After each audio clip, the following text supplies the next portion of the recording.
What is happening, my good people? Greetings. How are you? How's it going? How's everybody doing out there? What is the latest and greatest? Another live stream coming at you here. Of course, let's pull up the graphic.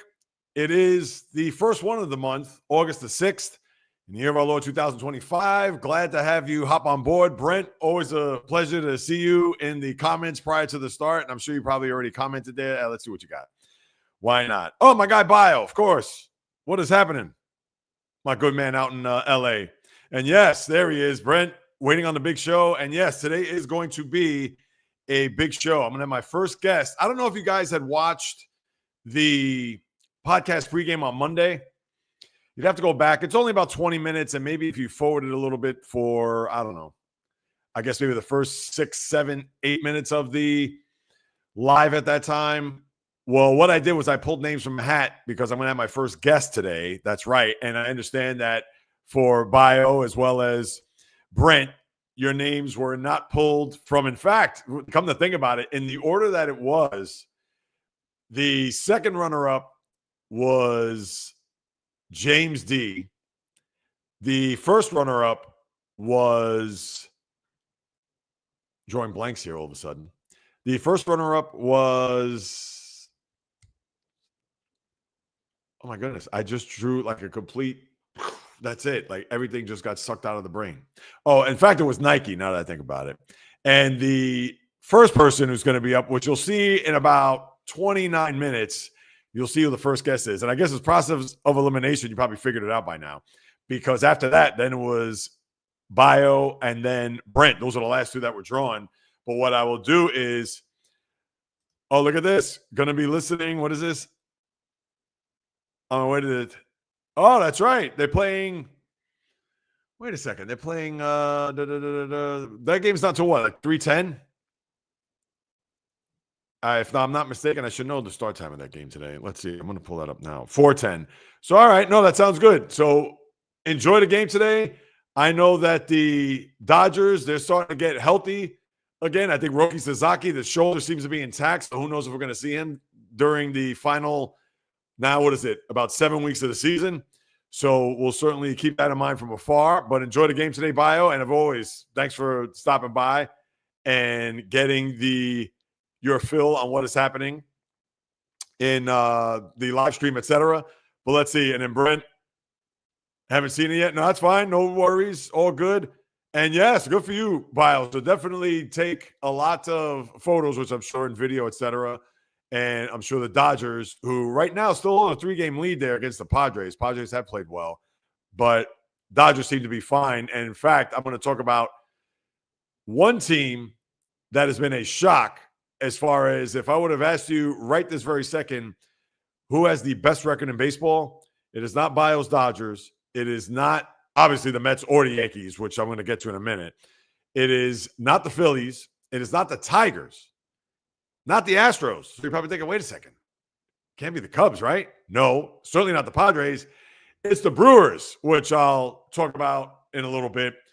And as always, before I even get to any of that stuff, for starters, obviously, let's go to the date again, August 6, 2025, as you know. And share your thoughts in the chat room. I know my usuals who are there week in, week out, which I appreciate you guys. You know that from the bottom of my heart. And also reached out to Marjana. I wanted to see what was up with her. I know she hasn't been feeling well. So, Marjana, if you happen to watch the replay of this, please send us a comment. Let us know you're doing well. I know your son had reached out to me and said that you've been ill. Hopefully it's nothing severe and that you're on a rapid and speedy recovery. So, please let me know how you're doing there. And, of course, I'll post them on screen, as you all know, for those who, of course, join me every week.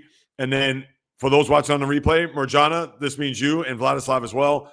Leave a comment. Let me know what's going on. Let me know what's happening. Let me know your thoughts, your opinions, critiques, everything about what it is that we're going to talk about here over the course of the next hour plus. And, yeah, I appreciate you guys as always. I know I say that profusely. I'm sure you're probably sick of it. But, again, without you guys, there's no me. There's no live stream. Because I would just be talking to myself. And as you know, I would still talk to myself regardless if nobody watched, because obviously there's going to come a day and a time, knock on wood, where I'll have double digits, dozens, hundreds, maybe even thousands. And I know it'll be tough to track everybody's comments at that point. I'm going to probably have to have somebody and maybe a little bit of a team to work with me to say, hey, who's posting these comments? But you know damn well that when, not if, when that day happens, that I will certainly, for my day one, shout you all out. And everybody else can be like, wait, how come he's talking with Bio or Brent or some of the other guys, James D, baseball purist, etc., Val? You don't know why, because you guys have been there from the start, and you know I appreciate that. All right, let's see what we got with Bio. I know that is, and that's the one thing. People could look at them killing the Nationals and them killing a lot of the other teams in the league. Who did they also recently sweep? Didn't they go to Colorado and sweep them? I mean, everybody sweeps Colorado, it seems. But, yeah, they also swept the Dodgers. But here's the thing. If Dodgers and Brewers were to play tomorrow in a best of 5 or even a best of 7, how could you not pick the Dodgers? Because to me, the Brewers are more of a regular season team. And I'm going to talk about them in a little while. And just so you know, yes, thank you, Brent. Absolutely. So, Marjana, we're thinking about you. All right. So hopefully, whether you hop on board, even though you probably won't see this if you hop on anytime after this comment is up. But if you happen to listen, please, we are concerned. We want to make sure that you and everybody in your family are doing well. So thank you, Brent, for that. And before I even get to it, my guest is going to join me at the bottom of the hour. And you know what? Hey, I'll let the cat out of the bag. The first name that I pulled out of the hat the other day was Val B. So Val's going to join. He's the first one that will be up. And just so you know, not tomorrow's podcast pregame, but Monday, I'll have the 4 names from my regulars. This is dating back to last week's live stream that I'll pull and see who will be first. And I'll put second and third because if for whatever reason Val wasn't going to be able to participate, I would have gone Nike second, then I would have gone James third. So for those come Monday that could be a guest next Wednesday on the live stream, yes, your name could be pulled from the hat on deck. So just keep that in mind as we move it along. All right, now let me get right to it because it's already 12:07. My guest is joining me at 12:30, and we'll have some fun there with Val from the Bay Area, actually a little bit south of that. But anyway, let me start off here. Oh, I see a comment. The Big Amish, Ricky the Apostle. Yeah, not letting up. Absolutely. Let's see. It's going to be, I tell you, I'm fascinated by the way the baseball season is unfolding here. And I get it that it's very top heavy. The wild card race in the American League is a little bit better than the National League. And the only thing I'll say is that when the dust settles and when all the teams are qualified, I think it's going to be, talk about a hunt for Red October. It is going to be that and then some, if you ask me. Now, before I get to more of your comments, let me start off with the first thing. And one team that may not make it to the postseason, and to think they have an afternoon game which they're going to try to salvage the final game of the series. Yes, that's including the Mets too, as they'll host the Guardians. But if the Yankees lose today, they will be on the outside looking in of the wild card playoff picture. Could you even imagine that on August 6th? And this team, similar to the Cubs, back on Memorial Day, when I believe the Cubs had a 7-game lead over the Brewers. And if you recall, the Yankees also had a 7-game lead in May over the Rays because the Jays and then the Red Sox weren't even heard from. Ever since they traded Rafael Devers, it's almost as if the team either had a spark under their rear ends, number one, or number two, all the bad air was let out of the room because Devers flying west. And then next thing you know, the Red Sox are playing their best baseball all year, including a 7-game winning streak as currently constituted. But as far as the Yankees, and all I'm going to say is this, as an all-time Yankee hater, am I over the moon on this? Oh, of course I'm loving it on the inside. But to me, until that last out is made by a Yankee offensive player, I don't want them to record the last out of the year. I want them to make the last out of the year. Then I can rejoice because I'm not a troll. I'm not one to rub it in the Yankee fans' faces as much as I may be dying inside, but I've learned my lesson a long time ago, and you can attribute that to the Subway Series in 2000 because back then when the Mets lost in 5 games, and I said from that point on, there's no way that I'm going to gloat unless my team wins the whole world, wins the World Series. But I'm not going to go crazy over division series that they beat the Phillies last year or the wild card against the Brewers. Obviously, they lost in the LCS. But until they win the whole thing, then I could puff my chest out, do whatever. And even then, I'm not going to be obnoxious. I've watched sports way too long to just be that guy that is just going to be, ha ha, yeah, look at all. No. I'll be ecstatic. I'll be, at that point, over the moon. But as far as dancing on the Yankee graves, until they officially eliminated, then that's when I could start doing my little shuffle or foxtrot, whatever you want to call it. But if you're a Yankee fan, I know that this is probably the low point of the year. Just when you thought that last Friday was the low point, when they were up 6-0 and 9-4 to the Marlins, and then they lost in just excruciating fashion. And a lot of that had to do with the new players that they brought in at the deadline, whether your name was David Bednar, whether your name was Jake Bird, who has now been assigned to AAA. So he hadn't even been here a week, and now he's already in the minors. Your name is Camilo Doval or Jose Caballero. Those guys contributed to that Yankee loss, which was one of the wildest games. And that was on the same night when the Pirates and the Rockies played, where the Pirates had a 9-0 lead after the first inning.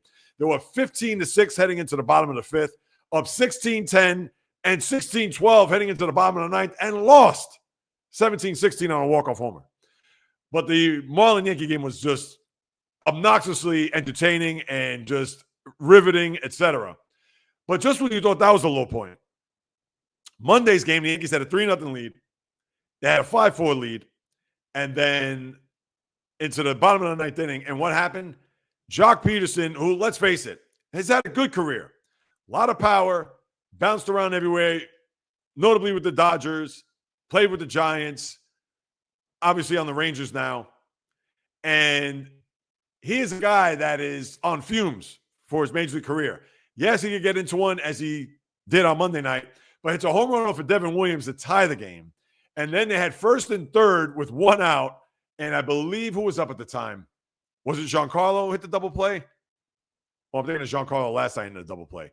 I got all my sequences mixed up. But anyway, they had first and third, one out in the 10th inning. They hit into a double play, and then what happens?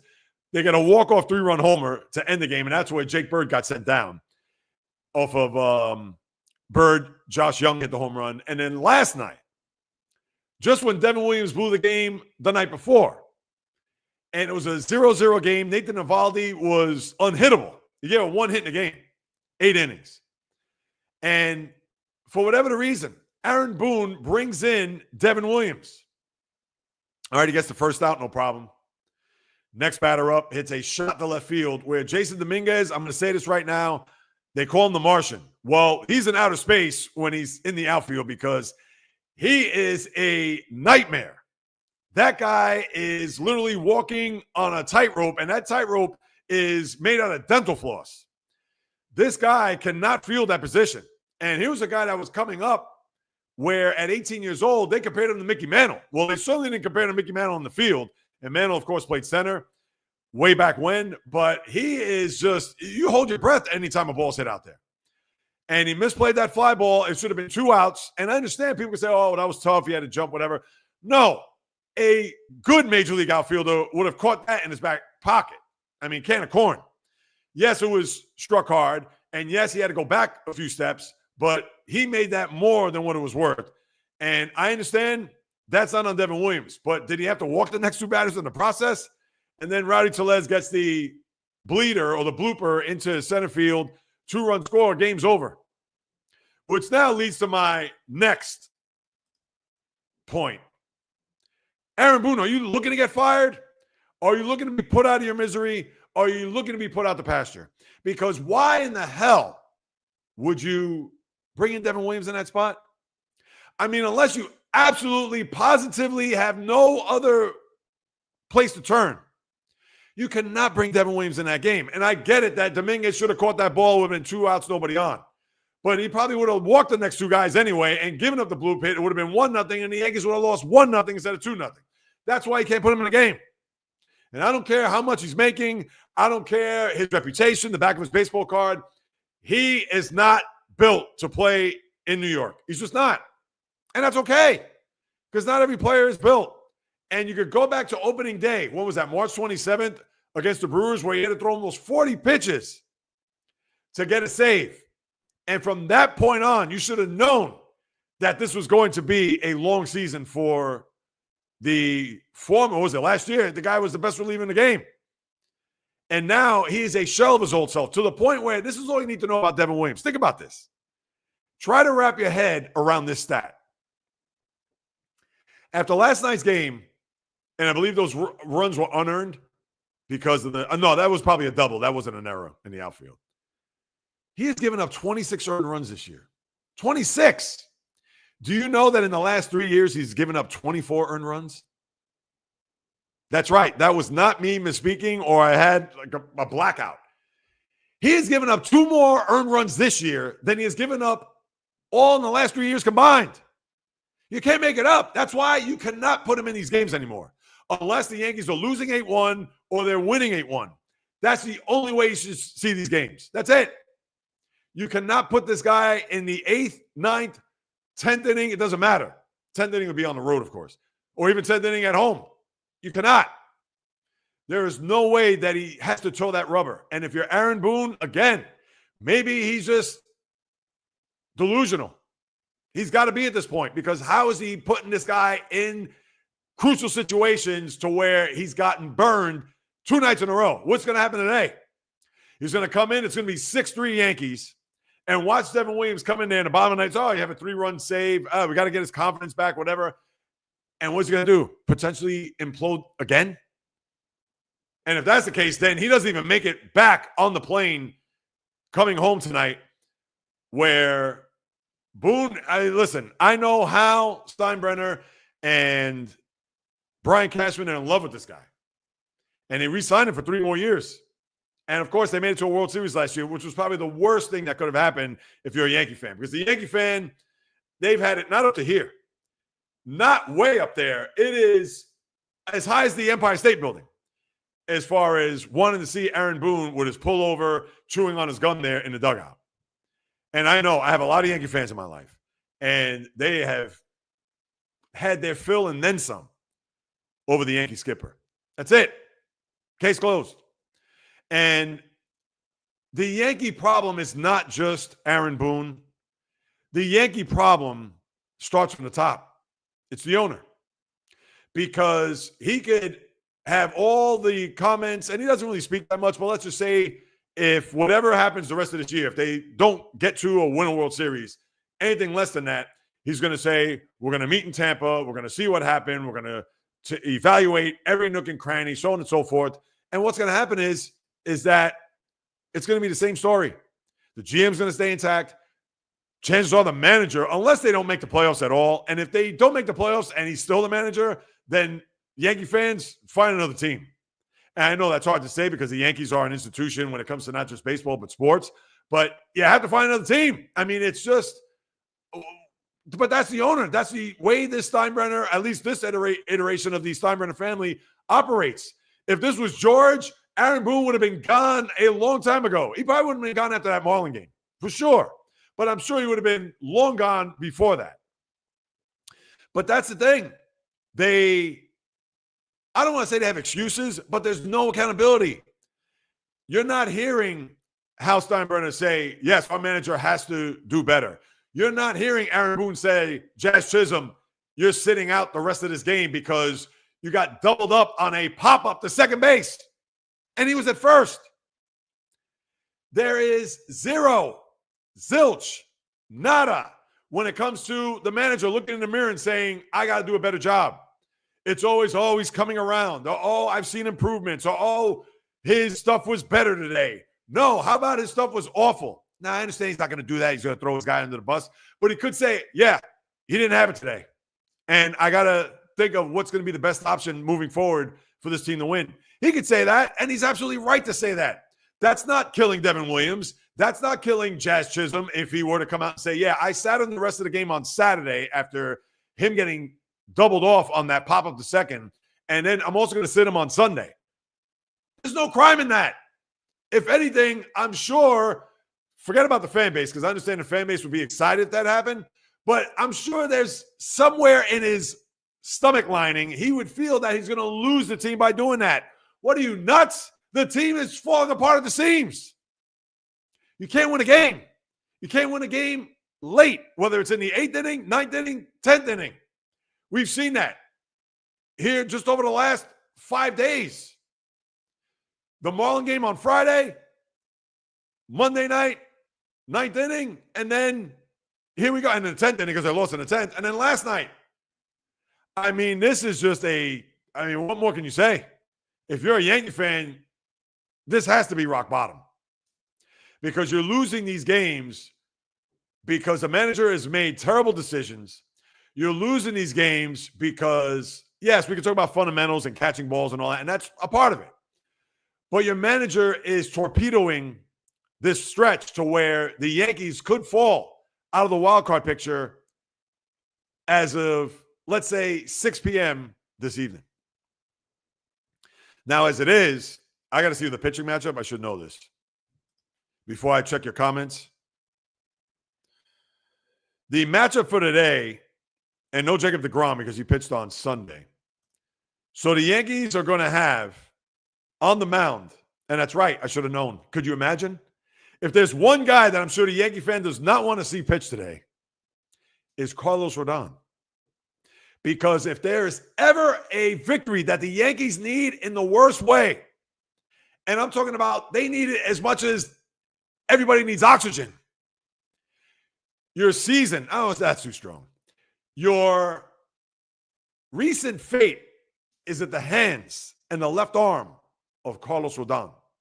And the last time we saw Carlos Rodon on the mound, not only did he have a 6-0 lead, he had a 6-4, a game that was cut, his deficit to 6-4, and he left before he got out of the 5th inning. So he couldn't even include himself in the decision in that game. And now the Rangers with Bruce Bochy, a guy who's won 4 World Series and won 2 years ago, a guy who knows his way around winning and managing. And he's pitching Jack Leiter, by the way, the young right-hander. And for Aaron Boone, for Brian Cashman, and even more so for Carlos Rodon, if he doesn't pitch 7 innings, 1 run, 3 hit ball, and 10 strikeouts today, and let's say it's another 3 1/3, 4 2/3 bomb of a performance where he may strike out 8 or 9 guys, but he walks 4, gives up 5 runs, 6 hits, and 3 home runs. Who knows if anybody makes it on that plane coming back home? That's how bad it is. And that's why that game is almost must watch. Because Rodon, you gave him $162 million, and although he was an all-star this year and has had his moments, but when the money is on the line, when you absolutely, positively must have a game, the guy shrinks. That's it. Now, he may prove me wrong today. Watch him go out and throw that 7-inning gem, 1 run, 3 hit ball, but I haven't seen it. And if I have, it's usually against teams that are of a lesser opponent. It's not as if he's going up against the Red Sox and having that type of game. It's not as if he's going up against the likes of the Phillies or the bigger teams in the sport. Absolutely not. And, oh, by the way, let's say if the Yankees, for whatever the reason, even if Rodon pitches a good game, but they lose another heartbreaker, or the Rangers go, let's say it's 2-2 in the 6th, and then they end up winning 6-3. Guess who the Yankees have over the weekend? Their old-time arch-rival playoff nemesis. Yes, the Houston Astros. The first time they'll see him this year. And the Astros are going for a sweep in Miami this week, which, talk about that, was the Miami 3-game sweep over the Yankees. Right now, that's looking more of an indictment on the Yankees than it is more Miami. And look at this. The Astros go in there and they've beaten them to a pulp, 8-2 and 7-3. So the Astros will have a little gas in their tank after getting swept in Fenway over the weekend. So, Yankee fans, I'm sure you're – listen, now they've beaten the Astros in the regular season the last couple of years pretty bad. But with the way they played, how could you expect them to just come out like gangbusters over the weekend just because they see the Astro uniform and the hatred that they have dating back to 2015, not 17, because remember, they lost them in the wild card in 15. But 17, I understand, trash cans and signals, etc. And then we saw what happened in 2019. Altuve off of Chapman. We saw it happen in 2022, swept in the ALCS. And it's the kryptonite that the Yankees have had here, especially in the playoffs, that who knows if it's going to get any better in the Bronx, especially if they come home limping after another series sweep at the hands this time of the Texas Rangers. And that's the beauty of sports. That's the beauty of baseball. At what, 2:20 today, we shall see. All right, let me get to some comments here. What do we got? Bio Otani. Let's see here. So that's, yeah, 6 in a row. We got that. Marjana, the big Amish rookie of the year. I know that's Brent for Jacob Mizurowski. Brent, did you see where Trevor Bauer is hawking his services? Is that right? I didn't see that. Where was that, Brent? Was that on Twitter? Because I know he's a big, well, it used to be. I know Twitter was his thing. He always used to tweet about various things prior to those allegations, etc. Brent, hey, Bio, fantastic. Hope he has a memorable game for you. Yes, for Otani. Nike, my guy. This version of the Yankees needs a George. Oh, without question. They do need that. Oh, if George was here, and for those that may be a little bit too young, and I know I have a little bit more of a sophisticated, not more of, I know I have a sophisticated base that's here right now because I don't have a 20-something-year-old, and if there was, I'm grateful for it, so let the 20-something come. Oh, YouTube, is that right? Brent, all right, I got to check that out with Trevor Bauer. I got to look for that. But going back to Nike, George Steinbrenner was a guy that all you need to know, his most famous quote was, winning is only second to breathing. That's George Steinbrenner in a sentence. And if he was here, where throughout his history, he'd fire managers left and right, players who couldn't play the outfield were gone on a rail, and it didn't matter. As a matter of fact, who was the right fielder? Was it Enrique Wilson? I think it was against the Mets, if I'm not mistaken, on a Saturday afternoon in 2002 when Mo Vaughn hit a bomb in the upper deck of Yankee Stadium, and they killed the Yankees that day. And the next day, they said, Enrique Wilson's the right fielder? I want him out. And they brought in Raul Mondesi. Remember him? And that's how George Steinbrenner worked. And for whatever reason, the son did not get that gene. He must have the mom's genes because for whatever the reason, and not to say he has to be as bombastic and has to have that bluster and has to just all of a sudden throw his weight around all over the place. But he is not a far cry. He is light years away from his dad, where I'm sure his dad is spinning in his grave at the moment. And who knows, maybe he needs to resurrect himself to put himself in Yankee Stadium or maybe right now in Globe Life Field in Texas to put a shot in his team. But then again, maybe I shouldn't do that. I don't want to awaken his spirit because I kind of want the Yankees to just go meekly off into the night like they did 2 years ago when they didn't qualify for the postseason. I'd rather have that. But yes, George, Billy, back and forth, Nike, you hit it right in the head. Big time. And yes, Brent says, that's perfect. James, who would think both teams went from I know. And that's the thing. And on the Mets, I know, listen, I'll get to the Mets too. I know my guest is going to join me in a minute. Now, let me think about that for a second. Yeah, I mean, the Yankees had a 7-game lead in May over the Rays. And now think about this, they're 6.5 back. So they've lost 13 games in the standings in a little shy of 3 months. Now, stranger things have happened. Watching the Yankees get hot. Judge was in the lineup. He went 0 for 3 last night. Did he strike out twice, I believe? And who knows if that elbow's going to be barking. I don't know if it's going to affect him at the plate, but if that means Giancarlo's going to have to sit out. And Giancarlo hit a rocket the other night there on Monday, and he's actually hit pretty well. Hit a home run there to start that rally on Friday for the Yankees against the Marlins. But, yeah, now you're going to have Giancarlo sit.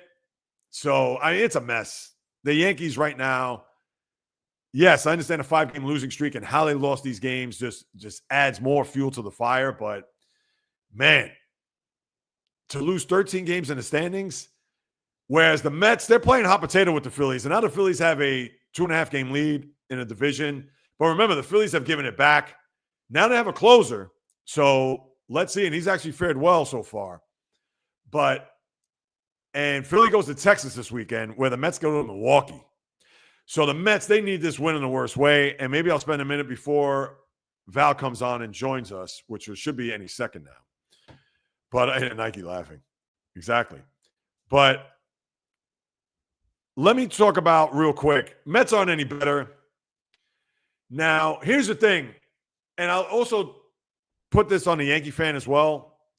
For the Met fan that thinks the sky's falling, and the same for the Yankee fan for that matter, although they could be on the outside looking in as of tonight, as I mentioned. But there's still 48 games to go. I think the Yankees will be fine. They'll make the postseason. I don't expect them to go deep into October. And the Mets, they can't pitch. There he is. Val, give me a second. I see you there. They can't pitch. Clay Holmes, right now I think he's running on fumes.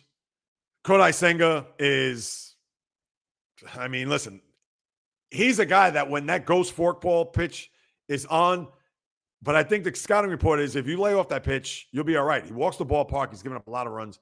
He hasn't fared well. David Peterson now starting to show some wear and tear. It is one of those things where you can even argue, do the Mets need this game today more than the Yankees?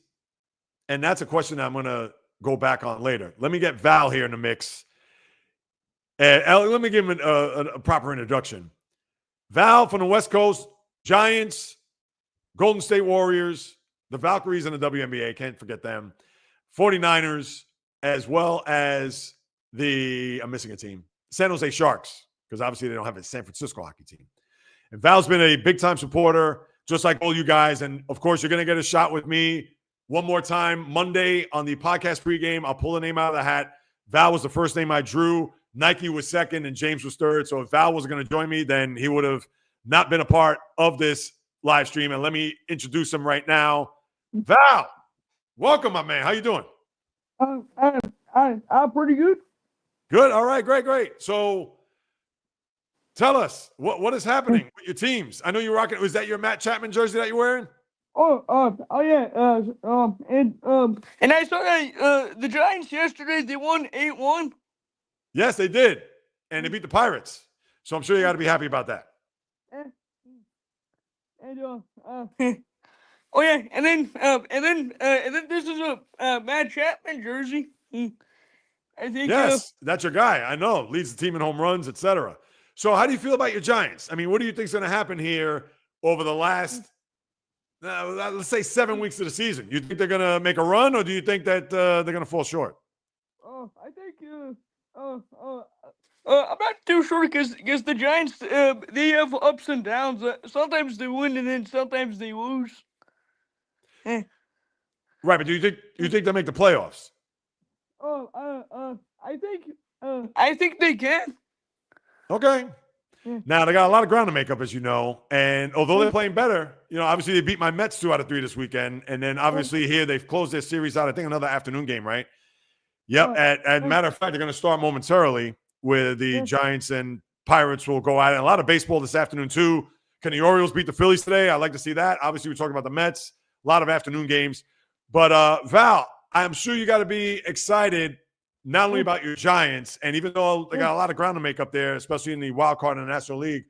But tell me, what do you think about your 49ers this year? Do you think the 49ers will bounce back after a bad year last year?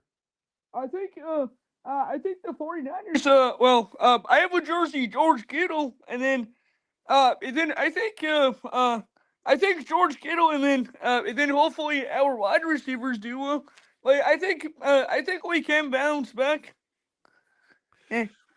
Well, Kittle, I don't know if you saw his comments yesterday about the smelling salts that I guess they're banning them. So he feels as if they shouldn't do that. And he actually thought about retiring because of that, which I found a little surprising. I don't know. What do you think about that? So is smelling salts, is it bad? Well, I guess there may be a chemical in there. And let me see. Let me pull up that story real quick with Kittle. And he even stated that he was going to retire because of it, which I found a little bit surprising. Here it is. Ready? 49ers tight end. Maybe I'll put this up and then whatchamacallit.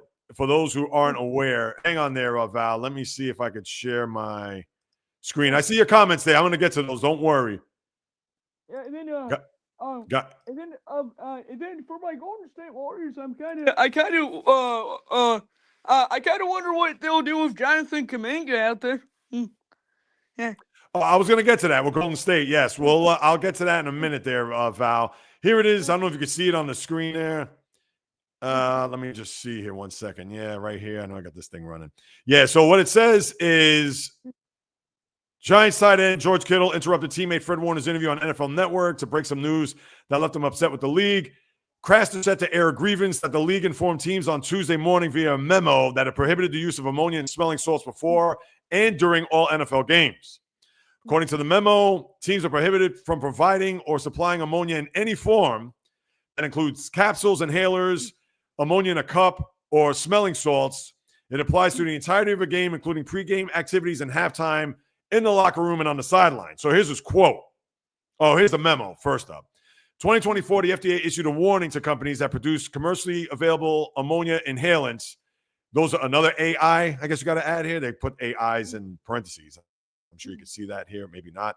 But as well to consumers about the purchase of AIs regarding the lack of evidence supporting the safety or efficacy of AIs marketed for improving mental alertness, or boosting energy. So let's get to what, and then, this is also key. As a result, the NFL Head, Neck, and Spine Committee recommended prohibiting the use of AIs for any purpose during NFL play.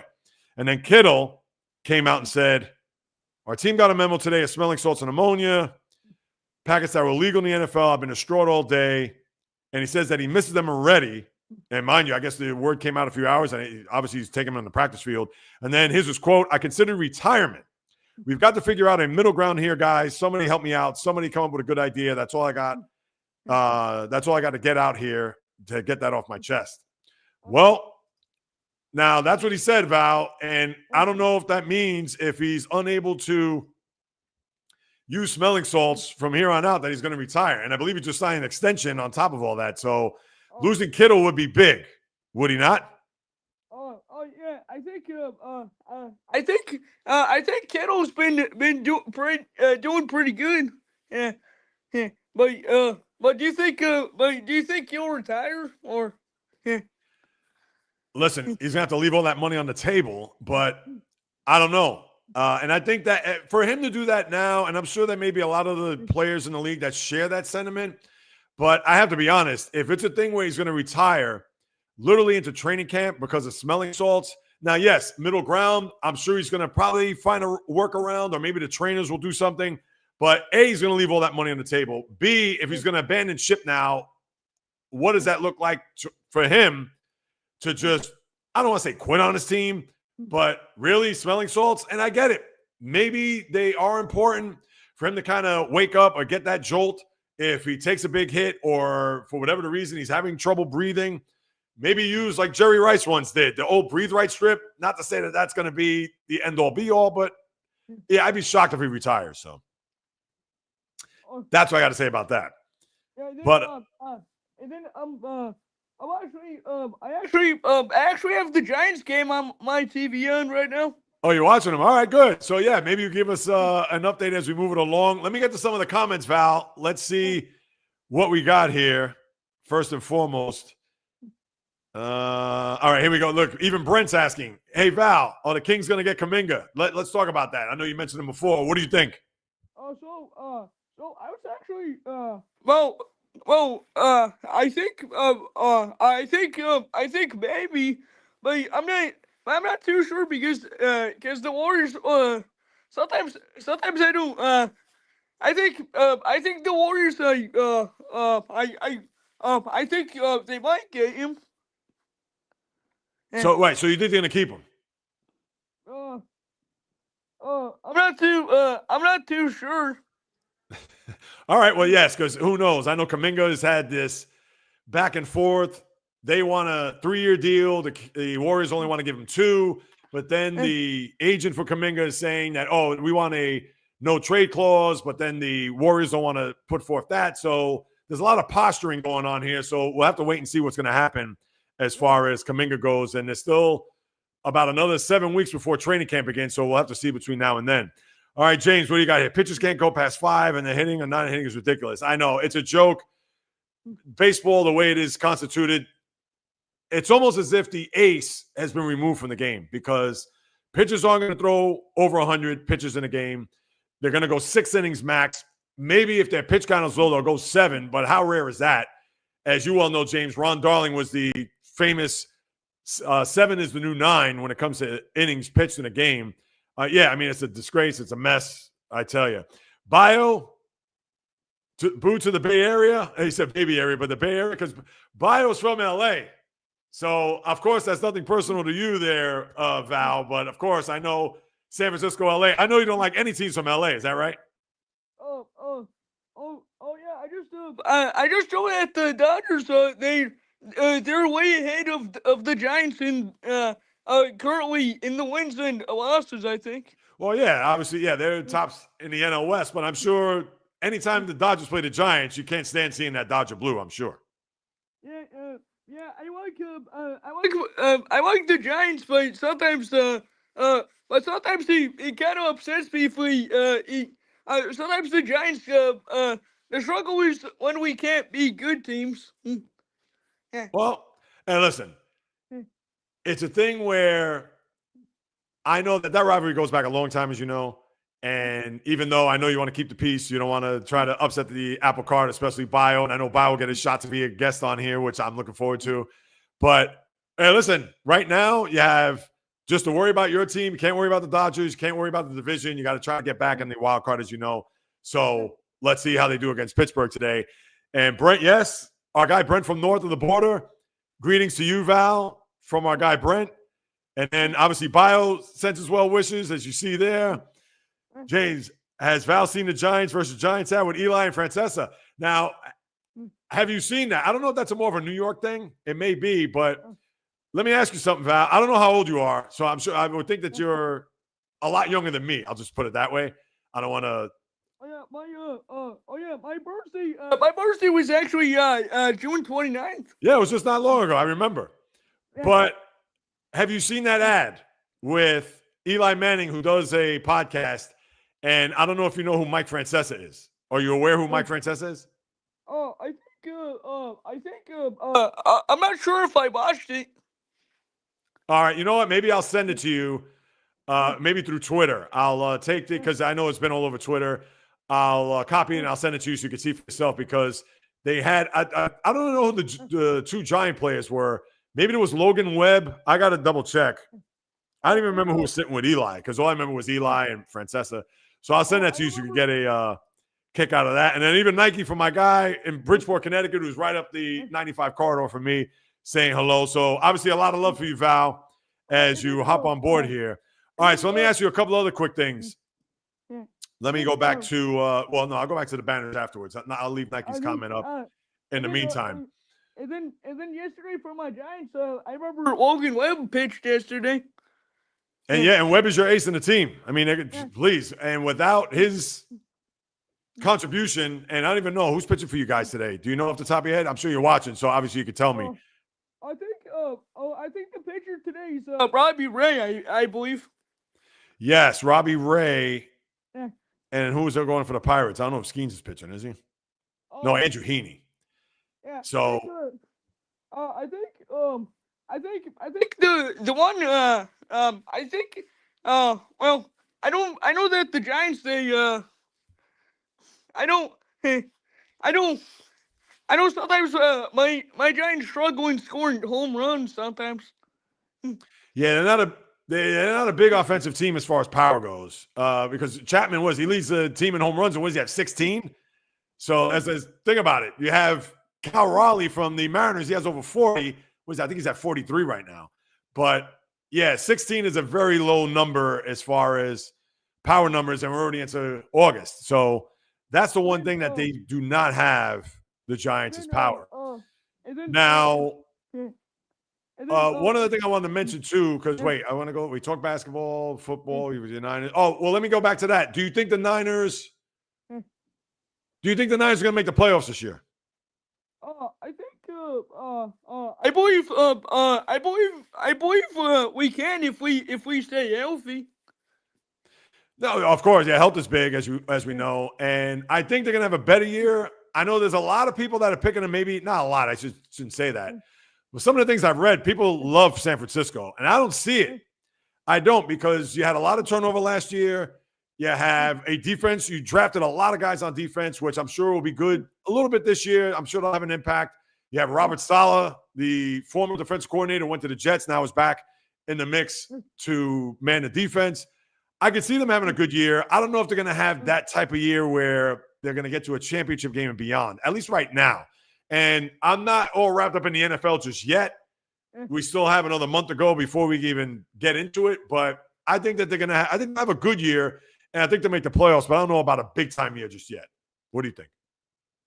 I think the 49ers, I think I'll just wait and see what the results are, because last season they struggled.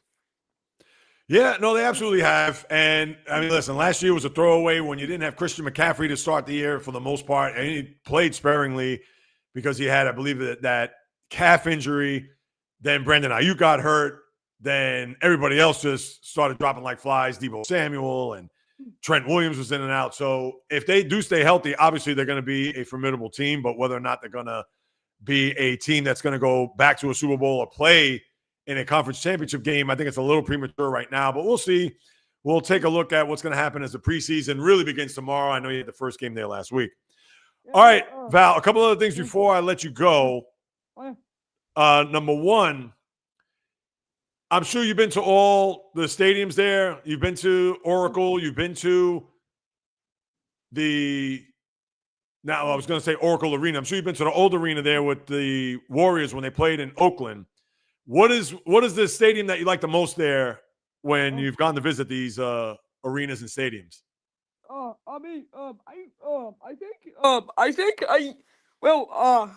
not sure if I ever visited the Oracle Arena.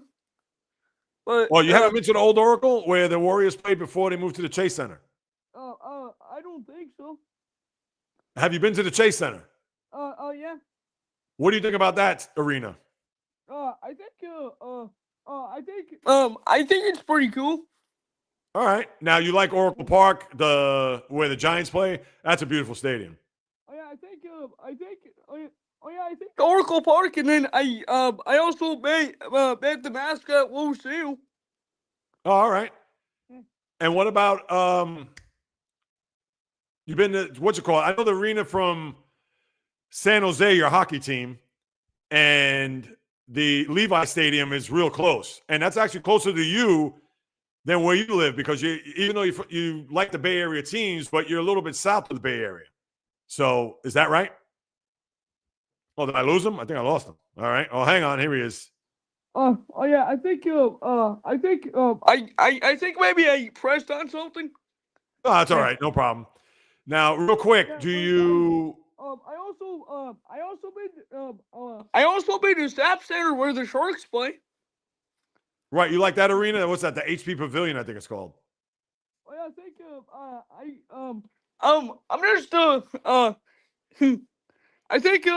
I'm still trying to determine if the Sharks will be good this season or.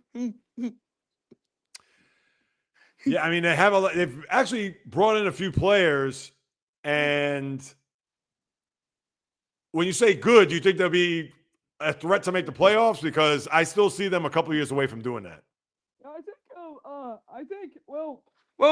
For my San Jose Sharks, they haven't made the playoffs in a while, but it's but for my San Jose Sharks, they always lose. Well, I know that their record is tough because they sometimes lose close games, and I think it will be a while for them to make the playoffs. Yeah, probably a few more years. Now, they got Macklin Celebrini, who they got last year, and they got the number 2 pick overall this year. I forgot who it was off the top of my head, where those are 2 big building blocks. So you would think maybe in the next 2-3 years, they'll start to be a lot better, and maybe they could attract some free agents there. So we'll have to wait and see about that. And one last thing for me, Val, what about college football? Who do you like in college football? Are you a Stanford guy, or is there another team you for? What about Cal? I don't know if I watch that much college football. Oh, you don't watch much college football. All right. For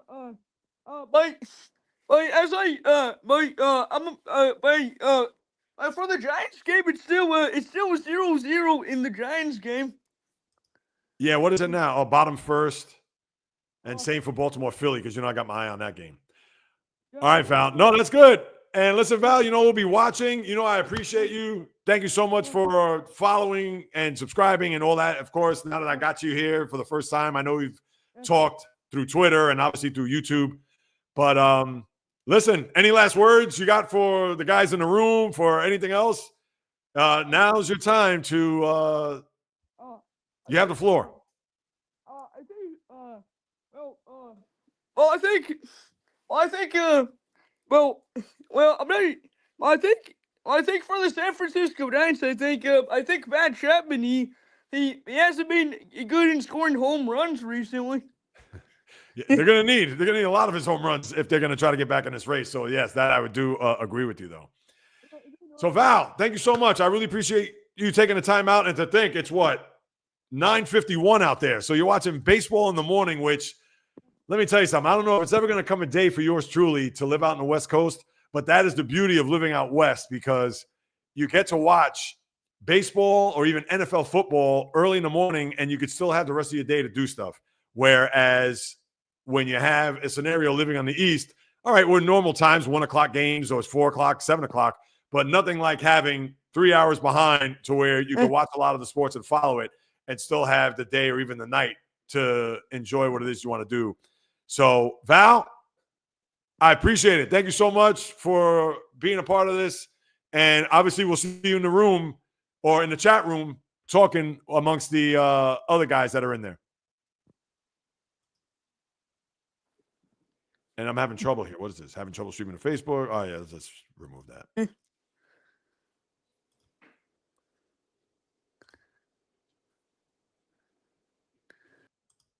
All right, so that was Val.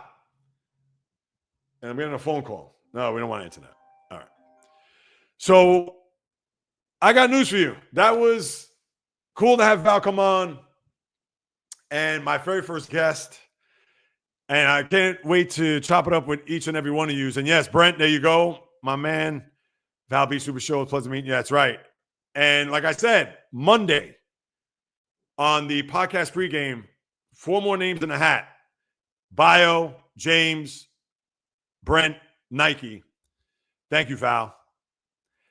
Those are the next 4 in line. So I'll pull a name from the hat. The first 3, I'll go in that order because, hey, if I know somebody's not going to be able to make it that Wednesday, then what I'll do is I'll bump you to the following week.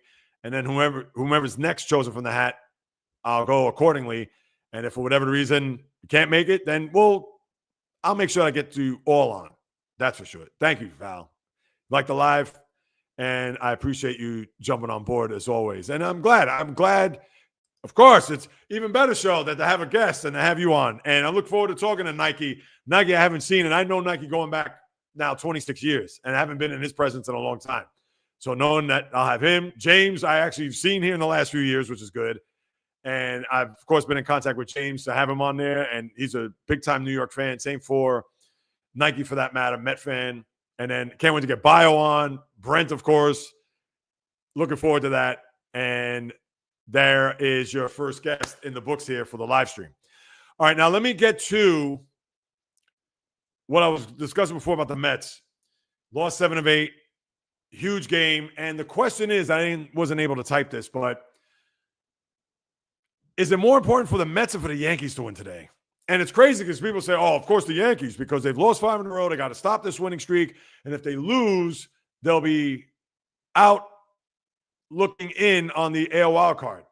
And yes, there's a lot of truths. And I think that maybe they needed just a little bit more on the Mets, considering the Mets, although now they're starting to slip there in the wild card. In fact, the Padres, who continue to win, let me pull, I should know this off the top of my head, and the Pirates have scored a run on the Giants, so Val, I'm sure, not too happy right at this very moment. But the wild card standings in the NL, they are currently tied with the Padres. And with the Padres, I guess they're playing, I would assume this afternoon. No? I mean, all these games are being played this afternoon.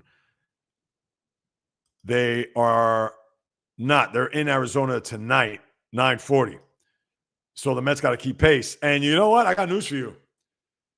Obviously, if the Mets lose, and the Padres win, they'll be on the outside looking in, but you have to wait till after midnight to find out if that's going to be the case.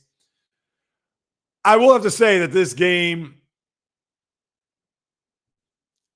today is probably bigger for the Yankees, but they're right there. And you can even argue it's bigger for the Mets today because after this game, the Mets go to Milwaukee, and that'll be their first time in Milwaukee since what happened last October. And for the Mets, knowing that they've lost 7 of 8, and now I'll keep it on the Mets here. We already talked about the Yankees. Lindor is now batting .250. Juan Soto's under .250. Pete Alonso, although hit the home run the other night, but their offense, other than the game on Saturday where they scored 12 runs, and I understand they scored 6 runs, and you could argue whether or not they could have won that game on Monday, thanks to the blunder by the third base coach not sending in Tyrone Taylor, which would have won the game. But then Brett Beatty with the error, and even though Lindor could have made that play at second, it's right there neck and neck because I can even argue that the Mets need this game more than the Yankees. I understand that it's going to snap a losing streak for the Yanks, but at least they do come home, although they're going to play the Astros. But the Mets have just been, I guess if it wasn't for the Yankee ineptitude, the Mets would be front and center. And, I mean, think about this. They just had a 7-game winning streak when they went into San Diego last Monday. And since then, they've won 1 game. Now, their rotation is a mess. Their bullpen, I know Tyler Rogers got the loss day yesterday. And Rogers was an import there from San Francisco at the deadline. And then Helsley gave up a run the other night, and he lost the game there on Monday. So you can flip a coin. Excuse me. I have to say that the Yankees probably need the game just a bit more because they've just had brutal losses. And they're coming home. And the last thing they want to have is a 6-game losing streak where I'm sure there may be some murmurs, maybe some boo birds there at Yankee Stadium come Friday night. But the Mets are a mess also. And H2O people, not vodka. And for the Mets to get out of this mess, and I can't even put together my thoughts because right now, the fan inside of me just wants to unleash on the team. And yes, I have to put it in perspective that there are, 48 games? Let me just be accurate here. 63-51, that is 114. They have 48 games left in the season. And all I'm going to say is that the National League pales in comparison to the American League when it comes to the race because really all you have are the Reds. I know you have the Giants that are 6-back, Cardinals, but the only other threat in the wild card race are the Reds. And the Mets do go to Cincinnati. And remember, they lost 2 out of 3 to them after the All-Star break. So how I look at it is the Mets have at least a safety net, knowing that there aren't many other teams in the National League that's going to contend. And they are 2.5 behind the Phillies. It's not as if the Phillies are running away and hiding in the NL East. Where the Yankees, there's a little bit more desperation because, listen, are the Guardians – now, of course, they beat the Mets the last 2 nights, so it's not as if we've done the Yankees any favors. But are the Guardians going to be a team that you're going to be shaking in the boots if you're a Yankee fan? Absolutely not. You're not going to look at the Royals, who are 4 games behind the Yankees right now, as a team that, I'm scared of the Royals. Absolutely not. But the Rangers are playing well, and because the Rangers could overtake them in the wild card race and be behind, now the Rangers, they're not automatic either. They played a lot better over the last month or so. But they've been middling not only around 500, but they've been 5-6 games under 500. So they could all of a sudden go in the tank at the drop of a hat. That's why I think it's even more important for the Yankees to win this game today. Where the Mets, if they lose and the Padres win tonight and they're on the outside looking in, it's a scenario where, and no, they won't be on the outside looking in. They'll be They're right now tied, and San Diego has the 5th place. I'm a mess right now. The Reds are 3 games behind. Even if they lose today, and they can lose 100-0, they're not going to lose that last spot. But I'd rather have the 5th seed because you play the Cubs than have to play the 3 seed. And right now, that team would be, I think, the Dodgers, if I'm not mistaken. Could be the Phillies. Standings here.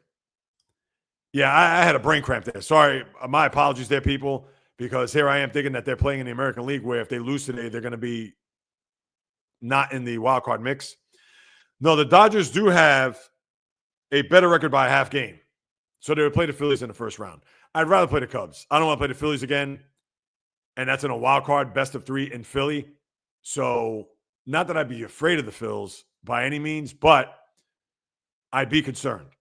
I'd rather be the 5 seed and play in Wrigley as opposed to playing in Philadelphia because they're going to want exact revenge from last year. And obviously there are no home games in that wild card. So that's what I'm looking at. So again, Mets could lose, Padres could win, and the Padres will be all alone in 5th place in the wild card.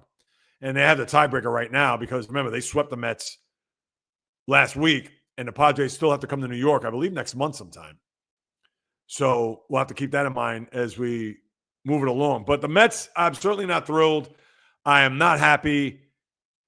And because there's plenty of season to go and there isn't a Royal Rumble for that final spot, it's not as if you're going to have 5 or 6 teams battling for that last spot in the NL wildcard. So that's why I am, upset on the inside, but not enraged like the Yankee fan is right now because of how they played. And the Mets have not played well.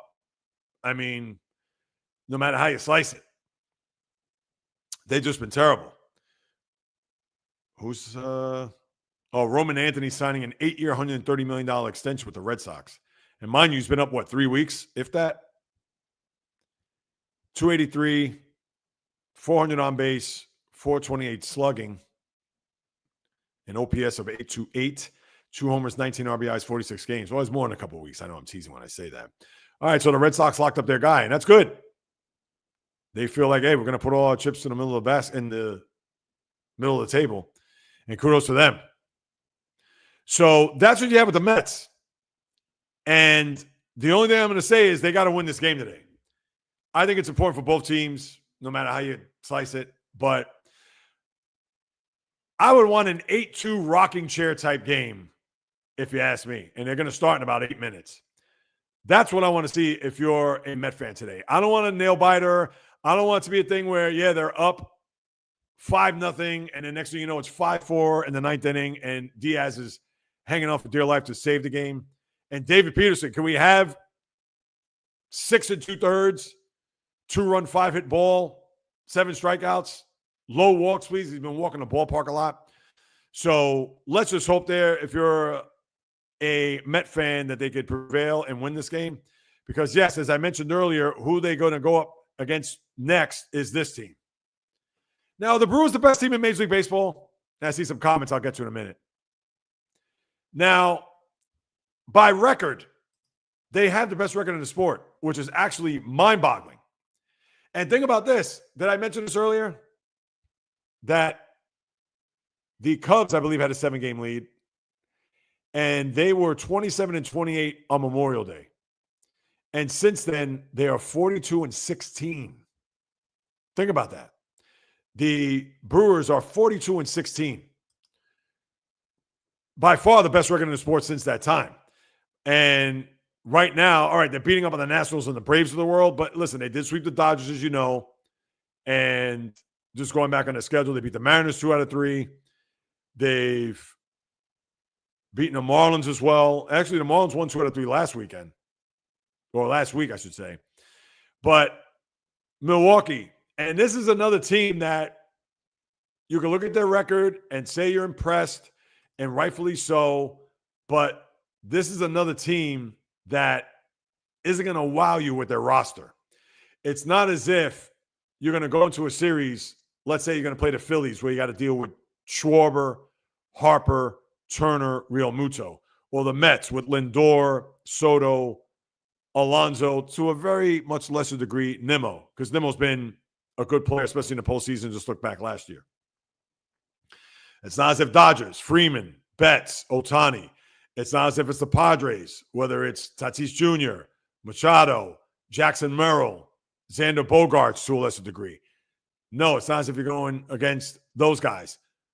If I were to ask you who on the Brewers you're going to be shaking in your boots at, it's not Christian Yelich. Now, I understand he's had good numbers. He leads the team in homers and RBIs, but he doesn't lead in average. The Bryce Terang, scrappy player. The Sal Frelick's scrappy player. The Joey Ortiz's scrappy player. That's what they have. Jackson Chourio, young player, good player, star player, borderline if I'm being generous. Now they have a good rotation. And the back of the bullpen is Trevor McGill. But Trevor McGill's not Raleigh Fingers back in the day. Look him up. Or they have a rotation which is very good, led by Freddie Peralta. Brandon Woodruff has come back and he's done well. Jacob Misiorowski, who now has this injury, so who knows what's going to happen with him. But Misiorowski's a guy that I'm sure could shine come October. You also have other guys on the team. Jose Quintana, how can you forget him? Met fans know him very well. Quinn Priester, who surprised people with 11 wins. But to me, I look at them as a regular season team. They're more of a paper tiger. And not that they're a team that's going to blow you away with talent or bravado or bluster or even publicity, where obviously the Mets, the Dodgers, the Phillies, they're going to be able to shine in the National League. Cubs, to a lesser degree. Brewers, nobody's going to take them seriously. But as of right now, you got to take them seriously, and you can't look back on last year and think that, oh, well, last year was last year. They're going to have the same result this year. Probably not. But when you look at their recent track record, where in 2018 they lost in 7 to the Dodgers, and in Game 7 at home when they got shut out 5-0. They lost in a wild card game in 2019 thanks to Trent Grisham, who let that ball by Juan Soto go past him all the way to the wall and all the runs scored. If that didn't happen, maybe the Brewers advanced, but they didn't. They lose to Freddie Freeman in 2021 when they had home field, and Freddie Freeman hit a home run off Josh Hader, lefty against lefty, in Game 4 to win that series. And then you can look back to last year with Alonso hitting the home run off of Devin Williams. So, yeah, I get it. We can look back at those teams and say, well, this is 2025. It's a new year. It's a new team. And yes, rightfully so. But they have not fared well come October. And those are facts. Does that mean it's going to translate to this year? Obviously not. But again, they don't have the studs. They don't have the just sheer, I don't want to go as far as saying fear. But, yeah, they don't have that one guy that you're going to look at where it's the top of the ninth. Who's batting up? Oh, Juan Soto's batting and Alonso? I got to watch that inning. Oh, it's Freeman, Betts, and Ohtani? I got to watch. Oh, wait a second. Turner, Schwarber, and Harper batting up? Oh, forget it. I'm sitting right here. I'm not even going to go to the bathroom. Yeah. When you have guys like that in your lineup, that's when you know, like, uh-oh, we got a big-time team. The Brewers don't have that, despite their record. So, therefore, I hate to say it, Brewer fans, until I see otherwise, and even if they win a wild card round, let's say if they do make it to the wild, they're going to make it. But if they fall back to the wild card, and let's say they're the 1 seed. Let's say for argument's sake, they're the 1 seed. And they're going to go up against the Mets in a 5-game series. Do I think right away? Yeah, they may want to exact revenge and all the talk, blah, blah, blah. Pat Murphy, the manager. Well, that doesn't necessarily mean that, oh, the Mets are just going to lay down and the Brewers are just going to beat them to a pulp. I'm going to feel confident going into that series based on what I saw last year. I'm going to feel confident knowing that the Brewers, that yes, they're more of a regular season team. And we've seen this with other teams throughout the sport. How about the Tampa Bay Rays? Yeah, they went to a World Series in 2020. I know the pandemic year, but they won 100 games in 2021. And what happened? They got smoked by the Red Sox in the division series. Or 2 years ago when they were a wild card team and they went to Cleveland. And what happened? They got swept in that series. Never to be heard from. Tampa is that regular season type team that, how do they do it? They don't have any stars. They don't have any big-time pitching. Yes, they have a big-time bullpen, but it's not as if they have players on the team that you can say, oh, I got to watch out for this guy or that guy. Oh, this guy starting today? Ugh, this is going to be a long afternoon, a long evening. They don't have that. And that's where the Brewers, granted, all right, Freddie Peralta with his 12 or 13 wins and Quentin Priester with his 11 wins and Jacob Misiorowski with his 105-mile-an-hour fastball and Brandon Woodruff coming back with a bionic shoulder. All right, great. Still need to see it in October. And until they show me otherwise, then I'll be a believer.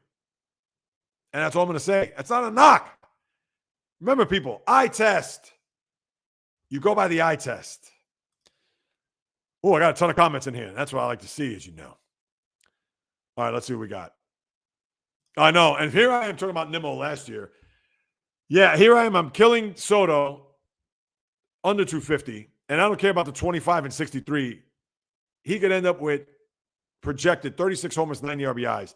The average is nowhere near where it should be. I don't know if it's pressure. I don't know if he's just trying to do too much. And he had a killer June and a very good July. Start of July.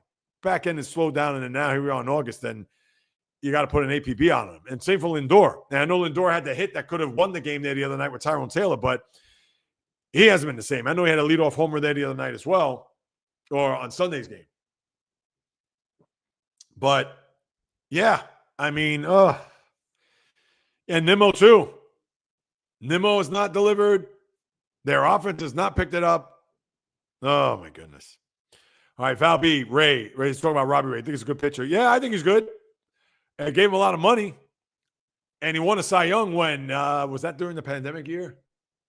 2020? Or maybe the year after he won a Cy Young with Seattle. No, I think it was a full season he won. Maybe it was 2021. No, I think he's very good. I like him as a pitcher. Brent, thoughts on the Rams, Chargers, Bears? I'm liking what's happening in Baltimore. All right, my thoughts on the Rams. Now, you got Devontae Adams to go with Matthew Stafford. They have a young defense that I would think is even going to be better this year. They signed Kyron Williams, a running back, to a 3-year extension. I think they're going to be very good. I think it's going to be between them and San Francisco for the division. I wouldn't be surprised if the Rams went out. Seattle, yeah, Sam Darnold, now it's his job. Let's see what he's going to do there with Mike McDonald, the former defensive coordinator of the Ravens. Arizona, they still got work to do. Although at one point last year, they were in first place, 6-4, right past the halfway point of the season, and they went belly up from that point on. Chargers, Najee Harris, I'm curious to see how he's going to do because they need a running game. I know they had in years past the Austin Ecklers and the Gus Edwards and the J.K. Dobbins, and I'm not trying to make Najee Harris out to be the LaDainian Tomlinson, but he provides a little bit more power in their running game. Now, I know he had that eye injury with the firework accident, and he's on a 1-year deal, so he has a lot to prove if he wants to get some big-time money moving forward. But the Chargers are another team. They're kind of like the Brewers in that regard. They're more of a regular season team when they get to the playoffs. And I was going to go on a limb. I'm not going to look at them as a team that is laying in the weeds because with that coach and that quarterback, the quarterback should be better. And he was awful in the postseason last year. He threw 5 interceptions in that game against the Texans, of all teams. And the year before, or 2 years before, they had a 27-0 lead against the Jacksonville Jaguars at halftime and lost. So just think about that. But I think it's a big year for the Chargers. I think they have to produce. They have to win more than a wild card round. And I understand no moral victories, even if you're competitive in a divisional round, fine. But they do have to step up here. I agree. And the Bears, Ben Johnson, your new coach, Caleb Williams, second year. I think they'll be a lot more competitive this year than last, but that's a tough division. I don't know. I think the Vikings will take a step back with J.J. McCarthy at quarterback. And even though Kevin O'Connell's a very good quarterback, a very good coach, quarterback's coach prior to, but I think this is the Lions division to lose. Packers, I got to see them beat a big team. But the Bears, I think they're still a year or two away. And you like what's happening in Baltimore. Now, Brent, I think the Ravens, they can have a big year. Doesn't matter. They had home field 2 years ago, and they lost to the Chiefs. Last year, They beat the Steelers in a wild card, and then they lost the following week in Buffalo. To me, I don't want to say they're a now team, but they are a now team. They got aging players. Derrick Henry, I know, signed an extension. And they do have some youth there, the Zay Flowers of the world and guys like that. But the bottom line with Baltimore, as prolific as he's been in the regular season, can you really trust Lamar Jackson? And again, year in, year out, 2025 is a different year. Just like we talked with the Brewers, I don't trust him in a big spot. I do not. Look at that first half against Buffalo. Now, I understand he had the touchdown pass to tie the game, and Mark Andrews dropped the two-point conversion there at the end, if you recall. But in the first half, he fumbled the ball, which returned almost for a touchdown, and he got a touchdown there, and he threw a bad interception, airmailed it, and that, I believe, led to a field goal, if I'm not mistaken. And it led to points. I don't think it was a touchdown. But, yeah, he had a bad first half. And even though he set himself up to tie the game, where Andrews dropped the two-point conversion, but those were costly turnovers.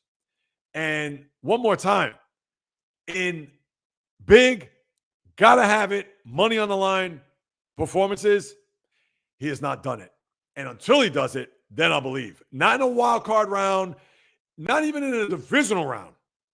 Now, last year would have been elite if they would have won that game. And even a semi-leap if they would have lost, if they would have tied the game and lost. Because then you could say, all right, maybe Lamar's coming out of it. But they didn't win the game. And that's not on Lamar Jackson, that two-point conversion. But if he had a clean game to that point and you could have had a better feeling that if he played clean for the whole 60 minutes and then Andrews dropped that ball, you could say, all right, maybe Lamar's turned the corner. Maybe he's figured it out. Not starting to figure it out. And this is going to be another big season. And I don't care how many yards he rushes for. I don't care how many touchdown passes. I don't care how many electrifying plays. I don't care what he does. Because people could show me, well, Jay Reels, he's going to be probably in the MVP voting again.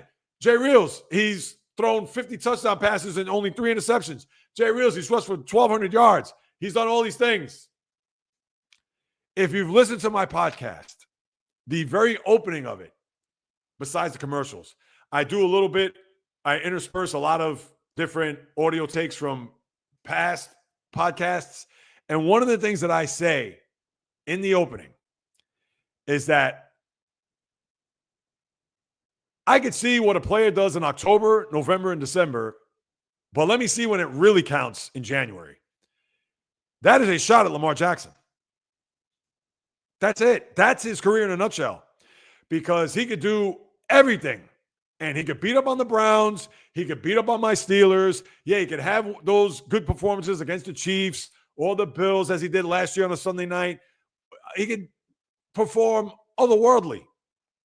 Again, when the Christmas tree is taken out from the living room, when the eggnog is already dried up and gone, where the resolutions have kicked in, where you started to lose weight, etc., that's when I want to see Lamar Jackson produce. And guess what? He hasn't done it. So that's what I feel about Baltimore. And I hate the Ravens, too, on top of that. I'm a Steeler fan. I don't know if you know that, Brent, but yeah, I can't stand them. So therefore, to me, they're like the Yankees of football. Let's see what we got next. Giants, 57-57. Yeah, I know that 500, Val. I mean, what are you going to do? Second inning. Let's see what the score is right now. Can the Orioles score a run, please? No score there. Still 1-0 there with the Giants and Pirates. And all right. Got a kudos there from Val to Brent. All right, James. Do you think there'll be a strike next season with the league wanting a cap? Well, no. The thing is that the collective bargaining agreement ends, the current one, ends on December 1st of next year. So they'll play baseball next year. It's the following year that I worry about. And based on a lot of these rumblings and reports where Rob Manfred, the commissioner, is going in and talking to Bryce Harper, and Bryce Harper, get the F out of my clubhouse. I don't want to hear any talk of a salary cap. This is going to be, as I like to say, an old school heavyweight bout, 15 rounds, not 12, not 10, 15 rounds of knockdown, drag out, all-out assault between Rob Manfred and the players. And baseball could lose a year. And there's people that I've listened to that said, I think the baseball players, now they don't want a cap, as you know, and they need a cap, if you ask me. And even if the sport took 2 years off, I'd still come back in the third year and I'd be like, let's go, play ball. And that's just me. But I know they'll lose a lot of fans in the process. They'll lose a lot of fans in the process if they miss a half a season. Or maybe even the first month. Because, they're so greedy, they haven't made, so on and so forth. But, yeah, I think it is going to be a long, cold, hard winter, 26 into 27. Unless somehow, some way, they can agree. And I would look at it this way. Well, to finish, though, I thought it's going to be a cold, long, hard winter if they get to December 1st next year and a deal's not made. If I'm Rob Manfred and I go to Tony Clark and the head lawyer there, can't think of his name off the top of my head, maybe it will come to me. I start these negotiations once this season's over now. Start them now. And the worst part about it is, you know who has the biggest influence of all? It's not even Tony Clark. It's not even, let me look that guy's name up because it's going to irk me. Player rep, MLB player rep. Is it David? No. Let me just look at it. Player rep lawyer. I want to say that the one guy, this isn't giving me anything. Come on. No, that's not giving me anything either. Look at this. I type in MLB player rep lawyer because the guy, Bruce Meyer, that's his name. Bruce Meyer's his name. I said David. They need to come to an agreement before next year because if not, forget about it. It's going to be brutal. And just like Gary Bettman in the NHL, and I know not many people following the NHL, but Gary Bettman, where their deal was going to end September of next year, they were renegotiated and tacked on 4 more years. So their CBA is good to 2030. And I even said on a podcast at the time it happened, this was middle to the end of June, right around the end of the Stanley Cup final. I said, could Gary Bettman be in the room to kind of have this be the moderator to agree where the players and the owners could kumbaya and get a deal signed, sealed, and delivered? I mean, why not? Right now, it's sure looking that's not going to be the case. But, yeah, James, I think it's going to be a long winter. James, it's up to Bryce Harper, maybe. Yeah, exactly, based on before. And Brent, yes. Brent, they've been the most consistent. I know it's probably something I said before, something most consistent. Maybe you were talking about the Rams, Chargers, Bears. I know you asked about that. All right. Val, yes, still 1-0. My video feed froze. Am I still frozen? Uh-oh, that's not good. I need to check on these more often. Everything's secure. Let me know. Let me scroll down. Hold on. Am I still frozen, guys? I'm not frozen. Thank you, Brent. I appreciate that. I did not know. I need to pay attention. What was that, 109? Wow, this is 14 minutes ago. Now, how long was that frozen for, people? Any idea? Yeah, my Wi-Fi is on and popping. It's not as if it's low. Let's see. With the A's or Brewers. No, I don't want to pull that up. Let's pull this up. All right, Brent, I have to go back to this. What do you mean by this? Yeah, I'm just scrolling up to check these messages here, so my apologies. Yeah, I can't believe the video froze. I guess I got to pay more attention to my comments. Because, I'm trying to do it in sequential order. I'm not trying to be all over the map, even though sometimes I guess I could be that way. But I'm glad the video is not frozen now. I just hope it wasn't out for any long period of time. Maybe it was just a couple of minutes at the time that it happened there at 109. So, yeah, Brent, if you can get back to me with A's or Brewers. Now, Nike Lindor still made it out. Yeah, that's typical Mets, right? I tell you. Sharks have, what is this? Will Smith, he's good for them. Absolutely. Oh, here we go. No. Yeah, James, you're good. All is fine. Thank you, Bio. Yes, Raleigh Fingers. Yes, A's and Brewers. Raleigh Fingers with the famous mustache. You're on it there, Brent. Yeah, thank you, Bio. You're good. And then you said 3 to 5. Now I got to go back and put this together. It's like that puzzle that you're trying to find these pieces here. All right, you have to bring me up to speed on that there, Brent, because I don't know what you're referring to. Maybe 3, 4, 5? Was there a batter went 3 for 5 in a game? Quite frankly, I don't know. Yeah, Val is WNBA. Valkyries, let's see what they do. I know they're last in the W. And, of course, another wave by Val, which I appreciate. But nice. 3 to 5 minutes frozen. All right. Brent, thank you so much. I appreciate that. Because, yeah, at least I could get to StreamYard and shout them out and be like, hey, what's happening here? All right. So now we got the Guardians on the board. And let's see who hit the home run. Hello. Oh, of course, David Fry, a guy who's batting 172 with 5 home runs. Dave Peterson, come on. Mets lose this game. You, for sure, will get a short from me later on the YouTube channel. I can promise you that. All right, let's see what we got here. Wait a minute. Jason Tatum takes in Patriots camp without walking boot. All right, well, that's good to know. Yeah, I'll take a look at that later. All right, now one other thing I want to get to. I was talking about Brewers. Yeah, so the Brewers, yeah, we were touching on that. And all I got to say is James posted first. Yes, James was first on the scene with that, so I appreciate that, James.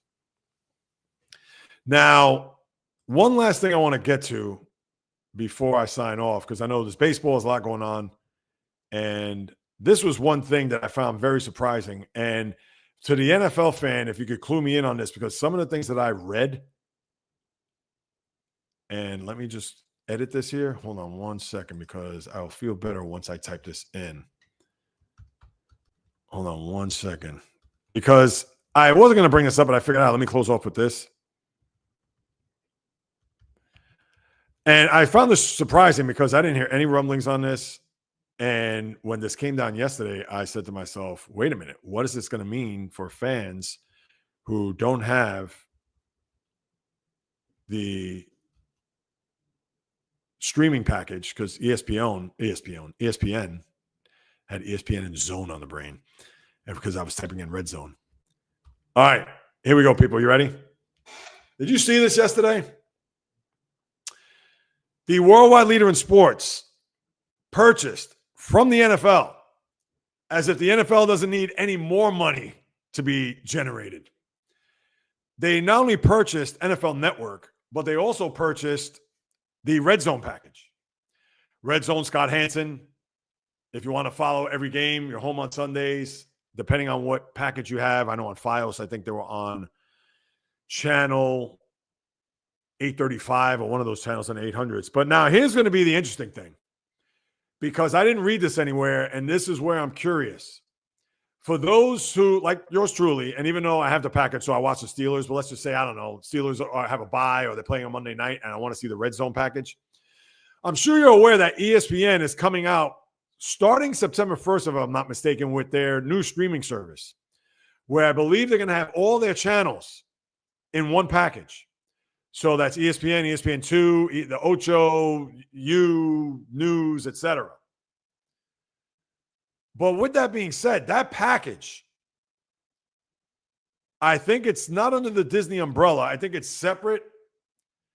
But that package costs, get ready for this. Hold on to your seats, people.